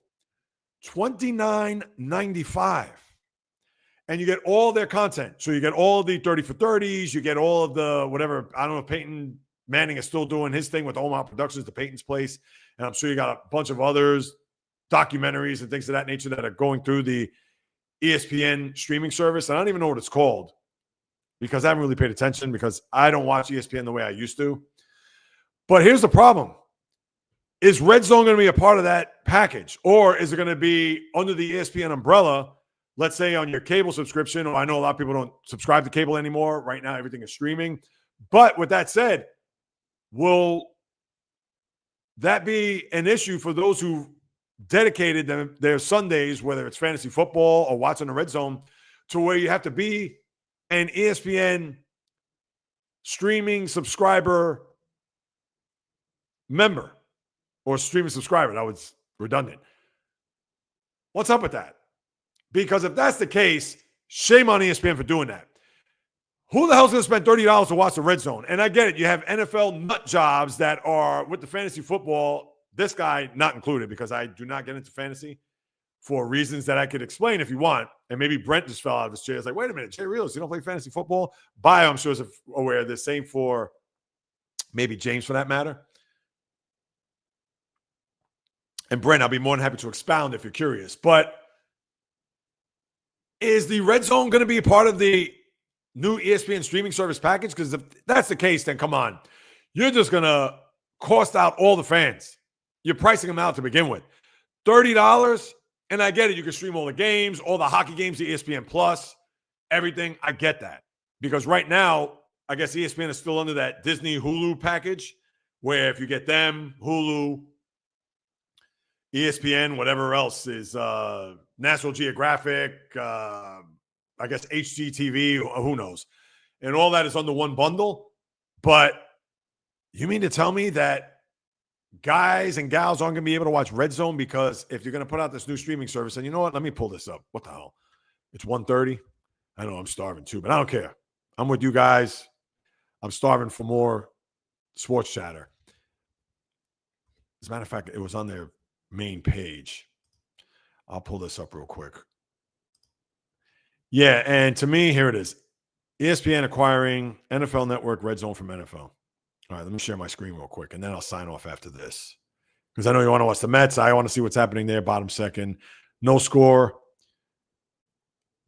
Orioles have second and third and nobody out. Top four in Philadelphia. So let's go O's. Let me share my screen here. Stand by. And I appreciate you guys sticking with me throughout all this. You know it. Here we go. Ready? Share screen. Yeah, I know. ESPN is acquiring NFL Network and other National Football League media assets, including the linear rights to the league's popular Red Zone channel in a deal that will see the NFL get a 10% equity stake in the All Sports Network. Shocker. So, as again, NFL needs more money. And then they're also going to acquire NFL's fantasy product and merge it into its existing platform, making ESPN fantasy football, blah, blah. Yeah, existing platform. But NFL Network, owned and operated by ESPN, will control the network's linear and digital rights. It will be integrated into ESPN's upcoming, here it is. The NFL Network will be integrated into ESPN's upcoming direct-to-consumer streaming product. And it will continue to be available on traditional TV. All right, that's good to know. That I didn't read. So obviously you're going to get NFL Network and I'm sure the Red Zone because of that. Because then when I saw the price, and I wish I could zoom in on that. Maybe the price is down here somewhere. Also of note, beginning the 2026 NFL Draft, Disney Plus, Hulu will stream ESPN, ABC, ESPN, and yeah, through that service, and yeah, blah, blah, blah. But yeah, that sucker is $29.95. So that's good that they're not going to incorporate it into their streaming. I'm sure it's going to be a part of their streaming services, but if you don't have the streaming service, you can watch it on over-the-air TV. So that's good. But yeah, available on traditional pay TV providers. So that means if you stream and you cut the cord, if you're not an ESPN streaming subscriber, you may have to pay for that. Or you'll definitely have to look into it. Because right here, according to a joint statement, ESPN will own broad rights to Red Zone, including the trademark, and continue to distribute the channel to pay TV operators. And then the NFL will continue to own, operate, and produce Red Zone channel and will keep the rights to distribute it digitally. All right. So there you have it. But again, the keyword underlined, pay TV. If you stream right now and if you don't have cable, I don't know how you're going to watch Red Zone. Just keep that in mind. So, and again, it's just the slobs that the NFL are. This is one of the reasons why I'm down on them. And I get it. Everything's about money. I see your comments. I'll get to that in a second.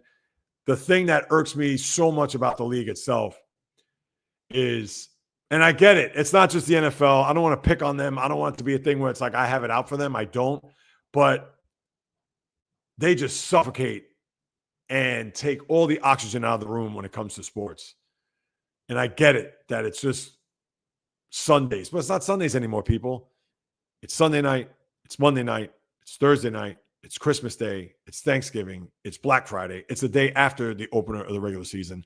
It's all these days. I mean, they've really taken the joy out of the game itself, and they've oversaturated it. And because they have all these mouths to feed where they have to put good games, Sunday and Monday night were for the special game, for the matchup that you've been waiting for. And I get it, the 425 window, whether on Fox or CBS, that was also a big game. But now, come on. Then you have these doubleheaders on Monday nights too. Oh, that's what I can't stand. And I understand that's different, but the point of the matter is that because everything is digital, everything is on these streaming services and platforms where they're just going to jam it down your throat. To me, as a sports fan, you know I love sports. I mean, love it. But even I have to say, you're killing your own sport by doing that. And if I'm wrong, I'd like to hear a retort on that. All right, let's see where we're at here. Oh, my guy Brent had to leave. Hold on a second. What's his foul? Stealth Curry. Oh, yeah, he should be. He better be if they have any chance to win. James, do Cowboys sound Parsons as a Giant fan? I'd love to see him go to the AFC.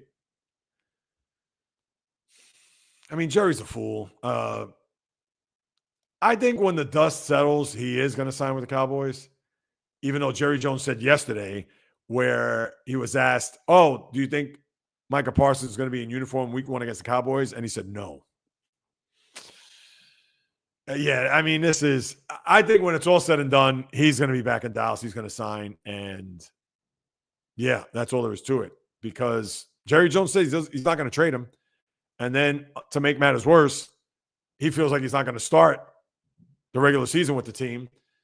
And he has to play at least 9 games to get that year of service time in, because if he pulls a Le'Veon Bell and doesn't play in at least 9 games this year, then he's going to be back where he started from this past offseason. Yeah, it's ugly. So I don't think that's going to be the case. James again, ESPN is getting, yes, they are. That I did see. I know they're going to get WrestleMania next year. Listen, it's smart on their part, but I know, again, all these streaming services, et cetera, it's not like you had the vintage pay-per-view. And I'm sure the people, and I know it's just regular pay-per-view, they got to be smarting because of that. Yes, Brent, thank you so much as always. Take care. And I know we got to talk offline. I know you're long gone, but thank you, Brent. And yes, thanks to Val again. Yes, Val, we certainly did. Thank you so much. Brent, all I heard was ESPN was revamping and putting money into the show. Into this show? Imagine that. Now, would I sell out if that's the case, if I did that? Oof, I don't know. Now, listen, there's a million other people out me that are trying to do the same thing that I'm doing. But if ESPN said, we want to give you a show, not even every Wednesday, let's say I had to do it daily, a la McAfee, would that be selling out? I guess it depends, because I wouldn't sell out. Like if I knew that there were going to be there has to be certain stipulations. And what I mean by that is not that, hey, I need to have this, that, and, whatever. No, not to those lines. But yeah, I'd have to see who like the sponsors are, whatever, so on and so forth. Because to me, that's important. I want to be aligned properly. I'm just not going to take the bag and be like, hey, guys, blah, blah, blah. First of all, they can't change what it is that I'm doing. So that means, yeah, if I'm going to kill the NFL, I got to kill the NFL. And right there, they're going to be like, sorry, we can't have that. Well, I guess that means I'm not going to be on the air, because I'm going to compromise what it is that I'm truly feeling and saying. And that's it. And of course, I give the NFL credit when credit is due. But here I am talking about them taking all the oxygen out of the room. And yeah, tell me where I'm not telling the truth there. NFL will never admit that. NFL will say, hey, our product is big, which it is, but sorry. Still 1-0, I see. Val, all right. Brent, you're still with us. If that is a justification for the $30, everyone, oh, yeah. Well, yeah, of course. Netflix gets increased, Apple TV. Apple TV, when I first got it, it was, you're going to fall out of your chair. It was $2.99. Then they raised it to $4.99. And then after that, I think they went to $7.99. But then it felt like within a week, it went to $9.99. And that's when I said, nope, sorry. If I don't get to watch the Mets on a Friday night on Apple TV, then so be it. Not doing it. All right, James. Whole street thing is crazy. They keep buying each other up, and now I know, which sucks because the whole point of cutting the cable was to, you have your subscriptions that you signed on to. Fine, no problem. Your HBO Max and Netflix, maybe Hulu. All right, that's it. But no, now I got to get Peacock to watch NFL games. Oh, wait a minute. Now I got to make sure that I have Amazon Prime, which I know a lot of people have that. But, now I got to watch that, especially with the NBA next year. Now I got to make sure I have NFL. Oh, I'm sorry. I got to make sure I have Amazon Prime and Peacock for that matter. And the sad part is that nobody's going to search for these games if they don't have to. And even then, the Peacock game, we got to give you a decent game. We'll give you Baltimore and the Chargers. Yeah, it's not 5-star, but it's not Bears and Jaguars. I mean, who's going to watch Jaguars Bears? Nobody, unless you're in the fantasy football, where, of course, that's where they're going to get their ratings. But, yeah, I mean, it's a whole mess. I mean, it's just and it's, like you said, keep buying each other up, and now they cost more than cable, which the way of the world, I tell you. You guys won't believe it came Pounder. Well, really, I'd like to know. I don't know if you're still on, James. I'd be curious. Red Zone used to be free, but now it's paid on Spectrum. Is that right? Nike, how much is that? You got to let me know. See, that's a joke. And if that's the case, I mean, you're watching live games. I get it. But it's not as if you're watching one game where I can see you trying to stream it on YouTube or just somebody's illegally streaming it, whatever. To me, that's inexcusable. I don't care if that's $1.99. That is just a joke. I'm curious. Oh, adios for now. So, Nike, I know you had left us. I'd be curious to know. But thank you, Nike, as always. Great rest of the respected day, everybody. And then James. You're the man.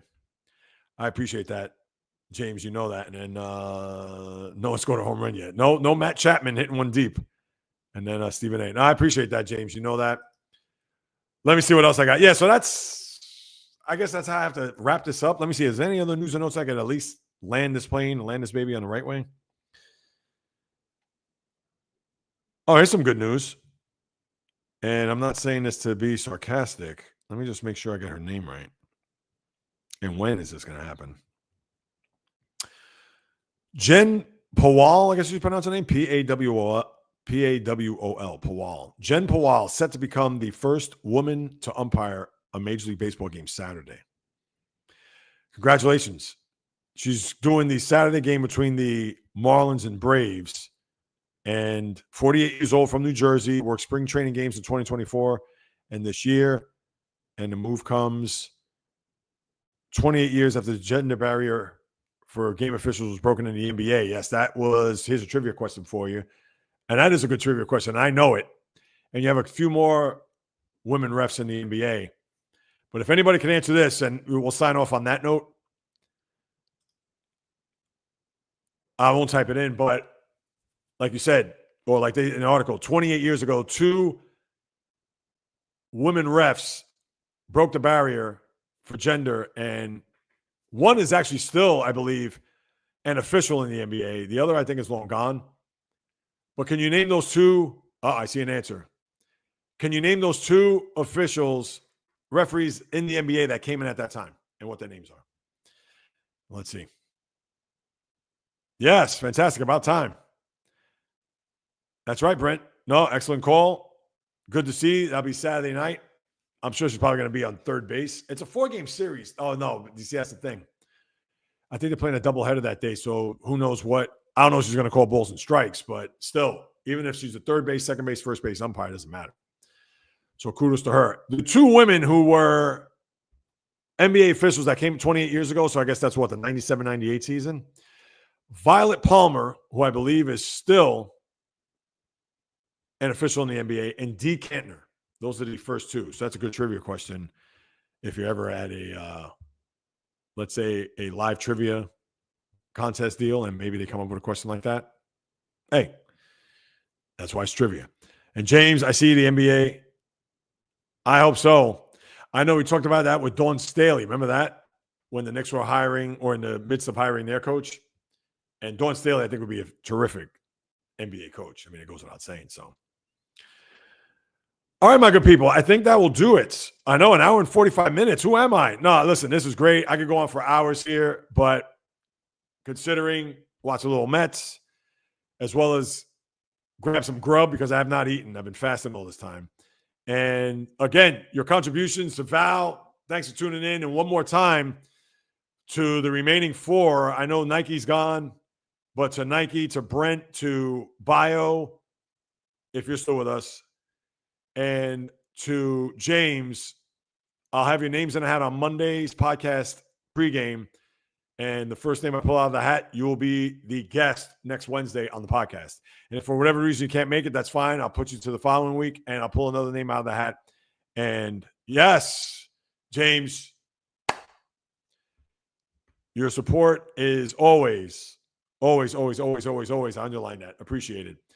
And yeah, if you can't make it to the live stream next week, then obviously we'll have the following week. I'll put you on deck for that one. And then the next name out of the hat will be picked, and they will be notified if you're not on that live Monday morning, 9:30 a.m. Eastern. But yes, let's get more people. Get them eyeballs, please. And don't think that I haven't forgotten one last thing. Don't think that I haven't forgotten that come March 1st, next year, which will be 6 months from this coming 1st in September, that I want to do a live remote. And I'm going to work on that because I want to have people, if they want to come out, that means you, Bio, maybe Val, maybe Brent, because I know Nike's in Connecticut. And Baseball Purist, who I didn't see today, he lives in Brooklyn. Giants hit a homer, huh? Yes. Tell them, Val. Share this with everyone. I appreciate that. Who hit the home run there, Val? If you could type that in there. But, yeah, I'm thinking about doing a remote for my 8th anniversary, God willing. So just keep that in mind. And obviously, I'll keep you guys and gals abreast of those. What's the word I'm looking for? Of those instructions. People have been, why am I getting a notification for parking? All right. Anyway, I digress. But yeah, I have that, not necessarily in the works, but it's in, maybe not in the front of the brain, it's in the middle. But that's something I'm going to have to start working on if I do get to do a remote. And of course, James is from NYC. So yeah, just keep that in mind as we move it along. So that'll do it, my good people. Last call. Last thoughts from the chat room. I'll get to those in a minute. As always, please subscribe. Even for those who are watching the replay, please do so. Leave a comment if you feel. I'd appreciate it. Live every Wednesday, as you know, 12 p.m. Eastern. Latest edition of the podcast coming tomorrow. Let's see if the Mets could pull out a victory. Same for the Yankees for that matter, although I don't want to see them win because it'll be even more interesting sports talk chatter to discuss. One more time, thanks for everyone stopping by, live or on the replay. And then one last comment here before we sign off. Oh, geez. 3-0 now. I got to sign off on this note. What happened here? Let's see. Oh, geez. 2-run homer. Say, Adam Martinez or Angel Martinez? I didn't think Adam. I tell you, tomorrow's podcast is going to be interesting either way. Whether the Yankees win or lose or Mets win or lose, it's going to be interesting. So hopefully you guys and gals tune in. But that'll do it for yours truly. As I get ready to sign off, any other comments, I'll be more than happy to put them up. And let's see what we got here. Wait, one other thing. Hold on. What is this? 4-0 Orioles. At least that's nice to see. So the Orioles put up a 4 spot when they had second and third, nobody out. So good for them. Hopefully they can hang on and win. That would be terrific. And the home run by the San Francisco Giants was none other than Gerard Encarnacion. Say that a few times. So, yeah, that's what you got there. All right, let me shut up. Let me move it along here and sign off. As always, for everybody that joined, thank you so much for stopping by, carving precious time out of your day to listen to what it is I have to say about what goes on in the wonderful world of sports. I want to thank Val B for joining on the live stream as well. Thanks to him. I'm looking forward to seeing who will be next week's guest when we reconnect on the next live stream, which will be a brief one Monday on the podcast pregame. But your support is unwavering. Your support is immensely just over the moon, grateful, thankful, blessed to have you on board.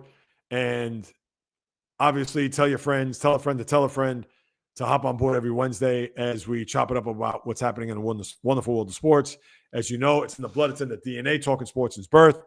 And whether you do or do not know, of course, with the live streams, with the podcasts, with the critique videos, the commentary here on the channel on YouTube, I got a lot more cooking, and you got to stay tuned to that dial to see what's going to happen next. As you know, the podcast tomorrow, I'm in the middle of editing a video that's a commentary video, which I hope to, really it's more of a critique video. It's not commentary, which I want to put up on Friday. So possibly stay tuned for that. I'll post it on my socials here on YouTube, etc. But as always, you damn well know that as long as I'm sitting in front of this microphone and camera, I will continue to deliver nothing but passion, fire, energy, fury, with my thoughts, opinions, critiques, praise, analysis, feelings on anything and everything that happens on the world of the diamond, ice, gridiron, hardwood, golf course, racetrack, tennis court, boxing ring, octagon, you name it. From my lips to yours, from my heart to your soul, from where I am to wherever you are, the J Reels live stream always comes live, correct, directed, and full effect. From the South Bronx, the South Beach, the South Central, the South Pacific, and all points beyond. Peace, love, and God bless everybody. Enjoy the baseball today. And, of course, the podcast coming at you tomorrow around noon, 12:30-ish, with video, of course. And until next time on the J Reels live stream, on the flip, baby.